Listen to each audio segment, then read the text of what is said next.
வணக்கம் CA students, எல்லாரும் எப்படி இருக்கீங்க? இன்னைக்கு நாம ஒரு சூப்பரான சாப்டர்க்குள்ள போக போறோம். CA inter subject strategic management chapter 2.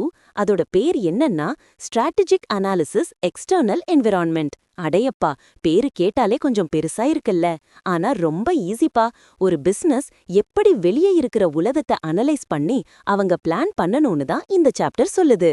இந்த சாப்டர் படிச்சு முடிச்சா உங்களுக்கு என்னென்ன புரியும் தெரியுமா? 1. ஒரு பிசினஸ்க்கு எக்ஸ்டர்னல் என்விரான்மெண்ட் எவ்வளவு முக்கியம்னு புரியும். 2. நம்ம டொமஸ்டிக் மேக்ரோ என்விரான்மெண்ட்ல என்னென்ன இருக்குன்னு தெரிஞ்சுப்பீங்க. PESTL அனாலிசிஸ்ங்கிற ஒரு டூலை எப்படி யூஸ் பண்றதுன்னு கத்துப்பீங்க. 4. ஒரு பிசினஸ் எந்த இண்டஸ்ட்ரியில இருக்குன்னு பார்த்து அந்த இண்டஸ்ட்ரிய எப்படி அனலைஸ் பண்றதுன்னு பாப்போம். 5. அப்புறம் போர்ட்டர்ஸ் 5 காம்படிட்டிவ் ஃபோர்ஸஸ வச்சு ஒரு இண்டஸ்ட்ரியில இருக்கிற காம்படிஷனை எப்படி அனலைஸ் பண்றதுன்னு தெரிஞ்சுப்போம். சரியா?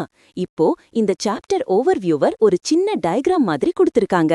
அதையும் ஒரு தடவை பார்த்திடலாம். முதல்ல ஸ்ட்ராட்டஜிக் அனாலிசிஸ்னா என்னன்னு பாப்போம்.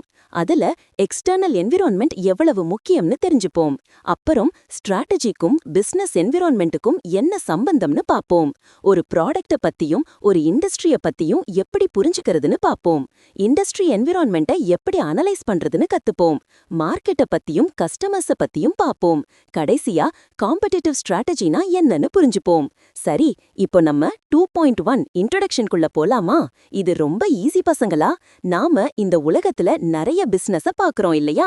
சின்ன டீ கடையில இருந்து பெரிய இன்டர்நேஷனல் இல்லனா மல்டிநேஷனல் கார்ப்பரேஷன்ஸ் வரைக்கும் நிறைய இருக்கு.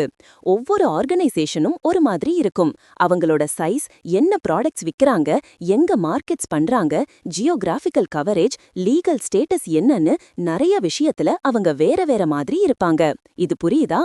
ஆனா ஒரு விஷயம் என்னன்னா, எந்த பிசினஸும் தனியா வேலை செய்ய முடியாது.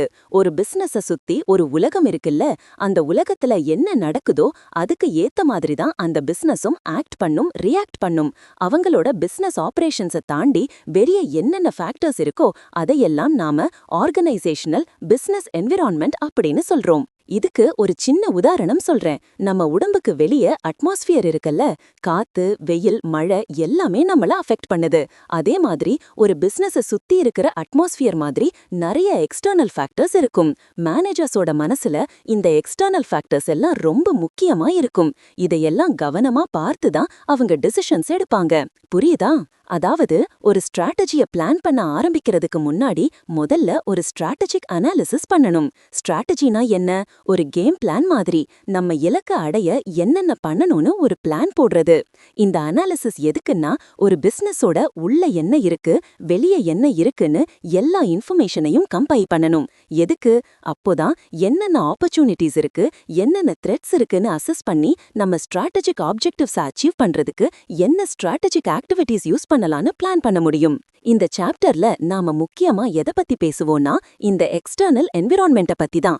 அதாவது ஒரு பிசினஸ்க்கு வெளியே இருக்கிற விஷயங்களை ஸ்ட்ராட்டஜிக் அனாலிசிஸ் பெர்ஸ்பெக்டிவ்ல எப்படி அனலைஸ் பண்றதுன்னு பாப்போம். ஏன்னா இன்னைக்கு உலகம் ரொம்ப ஃபாஸ்டா மாறிட்டு இருக்கு. அந்த மாதிரி காம்ப்ளெக்ஸ் அண்ட் டர்பியுலன்ட் எக்ஸ்டர்னல் என்விரான்மெண்ட்டை எப்படி ஐடென்டிஃபை பண்ணி அதுக்கு ஏத்த மாதிரி ஸ்ட்ராட்டஜிஸை அடாப்ட் பண்ணிக்கிறதுன்னு டீட்டெயிலா பாப்போம். ரொம்ப இன்ட்ரெஸ்டிங்கா இருக்கும்.